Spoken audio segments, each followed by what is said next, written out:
comment trouver une présentation intéressante, comment l'améliorer, la mettre à jour, la rendre puissante pour tous nos effets de magie ou de mentalisme. Je m'appelle Alex Si, je suis magicien mentaliste, conférencier, maître de cérémonie et ambassadeur pour la McBride Magic and Mystery School. Et aujourd'hui, j'ai envie de vous parler de l'épisode du Mystery School Monday 399 pour les Belges et les Suisses, Bare Bones Story, qui peut se traduire en fait le qu'est-ce qui reste, quelle est l'histoire une fois qu'on a raclé tout et qu'on est revenu juste à l'os, qu'on a mis l'os à nu. C'est une expression un peu difficile à traduire en français. Si vous ne savez pas ce que c'est Mystery School Monday, je vous renvoie à la vidéo qui explique tout. Plongeons dans Bare Bones Story, qui parle aussi un peu du scripting, sujet hautement controversé. Et commençons avec la Mystery School Minute donnée par Tobias Beckwith, qui est, je vous le rappelle, le manager de Jeff McBride, Marco Tempest. Et il nous propose d'aller à l'essentiel. Et pour ce qu'on connaît, il prend l'exemple du tour des 3 cordes, petite, moyenne, grande, qui deviennent égales, etc. De revenir à l'essentiel. C'est quoi l'essentiel de ces 3 cordes-là? 3 cordes qui deviennent égales, qui redeviennent inégales. Et de quoi ça pourrait parler? Qu'est-ce qui est petit et devient grand? Qu'est-ce qui est inégal devient égal? Et à partir de là, pouvoir commencer à trouver une présentation. Alors pour vous faire un teaser, il y avait beaucoup de choses intéressantes dans cet épisode. Pour ceux qui aiment apprendre des choses, il y a plusieurs choses qui ont été apprises. Il y a aussi beaucoup d'idées de scripting et de présentation qui ont été données. Alors côté apprentissage, il y a eu beaucoup de choses. Il y a eu le Blendo par Jeff, il y a eu le Burn Deck, il y a eu l'arm twister et des idées de script, il y a eu les corks, les bouchons en liège de Mark Wilson. Bref, il y a eu vraiment plusieurs choses qui ont été enseignées.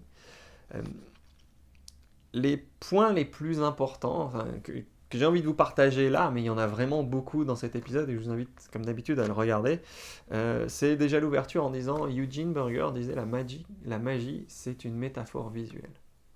Et c'est ce qu'on retrouve dans son travail. Hein. Qu'est-ce qui est au cœur de l'effet? Une des plus grandes que vous trouverez beaucoup dans des interviews de Eugene, c'est de parler des anneaux. Les anneaux, ok, dans un sens, ce sont des anneaux qui s'enclavent et se désenclavent, mais qu'est-ce qui s'enclave et se désenclave? Qu'est-ce qui se rejoint et se disjoint? Par exemple, il y a nous, vous et moi, où on est des individualités, mais on se rejoint dans des communautés, dans l'amitié, dans des relations, dans l'amour. On a la même chose avec son fil, où pour ceux qui ne savent pas, il avait 4 présentations du fil. C'était très intéressant. Et Jeff, du coup, a continué en parlant de métaphores que lui utilise pour les 3 cordes, pour un tour de papier déchiré et transformé, en utilisant justement le Blendo, sa métaphore pour le jeu des 3 coquilles de noix, qui peut servir aussi pour les cups and balls, pour les gobelets. Si vous cherchez une présentation, autre que la magie pour aveugle, hein, je mets la balle là, elle apparaît là, je fais ça, elle apparaît là, je fais ci, elle apparaît là. C'est très intéressant d'explorer justement ces métaphores et de se poser la question de comment est-ce qu'on peut aller plus loin. Et dans cet épisode, il y a 2 approches qui sont évoquées. Il y a celle de partir des familles d'effets. Donc là, on est dans la littérature américaine, donc on parle de Fitzky avec la famille d'effets. En francophonie, on parle plus de Whiston Frères sur les familles d'effets. Et donc, à partir des familles d'effets, quel est l'effet exactement et donc quelle métaphore peut coller à ça? Et il y a l'approche de Tobias Beckwith qui propose plutôt de jouer, et j'en parlerai un peu plus dans un autre épisode, de jouer un peu plus et d'analyser, de voir qu'est-ce qui émerge plutôt. Donc on a 2 approches et les 2 sont intéressantes, les 2 peuvent être à faire. Parce que je ne sais pas vous, mais moi je suis inspiré, parfois je vois l'effet, et c'est cet effet-là, je ne sais pas pourquoi, il me plaît énormément, et donc j'ai vraiment envie de le travailler, et donc je vais me poser la question comment je vais le présenter, donc quel est l'essentiel? Si j'enlève tout, quel est l'essentiel de cet effet?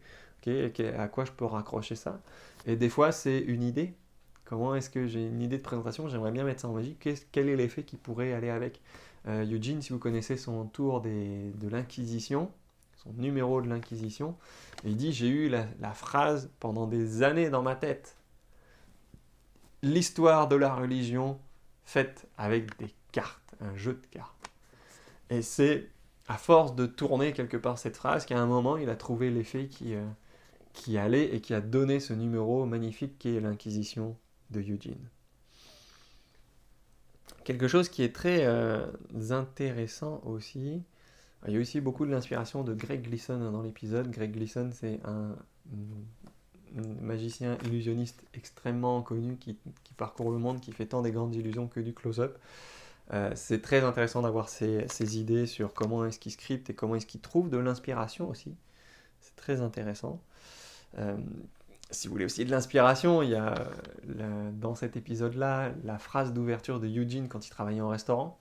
Comment est-ce qu'il abordait les tables. Mais ce qui était... il y a deux autres idées qui me paraissent intéressantes de partager avec vous dans cette vidéo-là. C'est la question d'utiliser des scripts écrits par d'autres, qui est, à mon avis, assez controversé aujourd'hui. Alors déjà, le script dans le milieu magique est assez controversé, puisque beaucoup de gens disent: non, mais je veux pas je veux pas dire un script parce que je veux rester naturel. Ça, c'est quand on ne comprend pas qu'en fait, dire un script, ce n'est pas genre réciter un poème comme à l'école. C'est vivre la chose, et un script n'est pas cadenassant, c'est plutôt libérateur.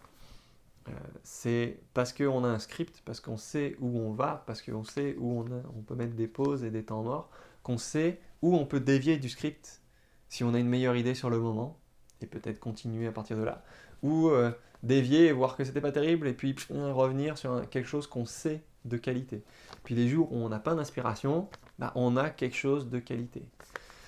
Et également, un script, c'est jamais quelque chose qui est fixe, c'est toujours quelque chose qui est en mouvement, qui est à réécrire, et qui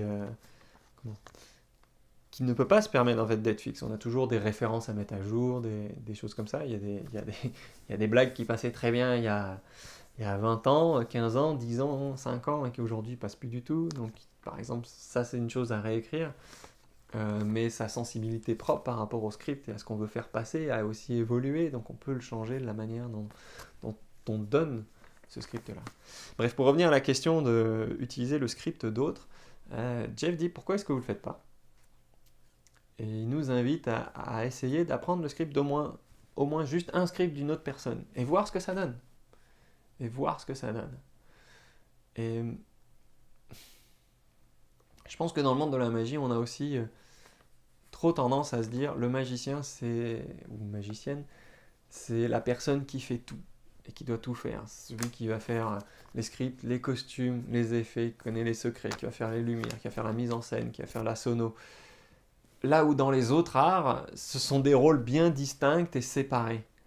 Et on a la même chose ici en fait. Le script, je peux ne pas être le créateur, mais je peux être un bon interprète. Et il y a énormément de chanteurs qui sont d'excellents interprètes, mais qui ne savent pas écrire une chanson. Il y a énormément d'acteurs qui jouent et qui n'écrivent pas leurs textes, et qui sont d'excellents acteurs. Alors pourquoi est-ce qu'on n'aurait pas la même chose en magie? Moi, pour ma part, j'ai les deux. J'ai des textes que j'ai écrits, des scripts que j'ai travaillés, tout seul ou avec des gens qui sont plus à l'aise que moi d'écrire et trouver les bons mots. Et puis il y en a que j'ai repris ou qu'on m'a donné et que j'ai adapté à ma sauce. Mais quand on m'a donné ce script-là, pour moi, j'ai eu un effet de je ne peux pas ne pas le prendre. Parce que ça me parle, parce que c'est ce que je veux faire passer à mon audience dans mes spectacles, ce que je veux faire. C'est ce qui me touche le plus. Donc pourquoi est-ce que je devrais essayer de recréer quelque chose complètement? Maintenant, je parle vraiment de script, c'est pas de la magie pour aveugle avec je place ici, je place ici, je fais ci, je fais ça. Il y a vraiment tout un texte complet. C'est pas forcément un poème, même si j'en ai, mais ça guide vers l'effet et trouver les meilleurs mots pour faire passer le message que je veux faire passer. Donc si j'ai des gens plus compétents que moi, pourquoi pas utiliser ça? Et ça, c'est peut-être une question. Est-ce que vous avez déjà utilisé un script créé par quelqu'un d'autre et qu'est-ce qui s'est passé et comment est-ce que vous l'avez adapté? Comment est-ce que vous avez fait pour qu'il soit plus pour vous? Euh, je pense que ça, c'est intéressant. Dans ce qui est, on parlait aussi dans le script, Ross Johnson, donc, qui est un mentaliste américain qui travaille même énormément en entreprise, donc, qui est très respecté dans la communauté magique, même s'il n'a pas beaucoup de livres, de vidéos ou de choses comme ça. Considéré comme l'un des meilleurs mentalistes au monde aujourd'hui, c'est pas rien. Il dit il y a tellement de magiciens et de mentalistes qui ont travaillé à fond genre leurs quelques lignes de début qui peuvent être magnifiques et après partent sans savoir quoi dire et qui cassent tout, qui démolissent tout. C'est assez terrible. Et donc, du coup, Jeff nous invite à avoir des fortes ouvertures, des fortes clôtures et avoir des moments forts aussi au milieu. Donc, c'est vraiment comme un discours, comme une pièce. On n'a pas besoin de tout apprendre par cœur. Ça, c'est quelque chose que moi, je déteste, c'est apprendre par cœur. Mais en tout cas, c'est faire vivre et savoir où on va aller, avoir travaillé en amont, pas juste sur nos trucages, nos manipulations, mais aussi sur les mots, comment est-ce qu'on va emmener notre public là où on a envie de les emmener. Tellement de choses dans cet épisode, juste voilà, pour vous dire si vous avez envie de voir d'autres choses, comment est-ce qu'on introduit du symbolisme, où est-ce qu'il faut, jusqu'où est-ce qu'on peut aller, comment est-ce qu'on peut éviter ça, et des pointeurs vers Kenton Nepper, comment est-ce qu'on peut limiter ça, ou Lauren Sass, des références pour trouver des idées de script. Ah oui, non, c'est vrai, dans l'épisode, si vous faites le billet dans le citron, il y a une superbe idée de script et de métaphore à utiliser pour ça, pour que ce soit intéressant et pas juste « Ah, tiens, j'ai un citron. Ah, tiens, et si ?» qui est surprenant, mais qui met tout de suite l'audience dans le mode « C'est quoi ce puzzle? C'est quoi cette énigme à résoudre ?» plutôt que ce mystère à vivre. Bref, beaucoup de choses dans cet épisode, je vous invite à le voir. Comme d'habitude, ça m'intéresse de discuter avec vous, donc laissez-moi un commentaire, envoyez-moi un message, un email, peu importe comment est-ce que vous trouvez vos idées, quel texte et quelle métaphore vous avez trouvé pour des grands classiques de la magie, comment est-ce que vous les présentez. Ça m'intéresse de partager ça ensemble, donc envoyez-moi un message, un email, un commentaire, et dans tous les cas, je vous dis à bientôt pour un prochain épisode.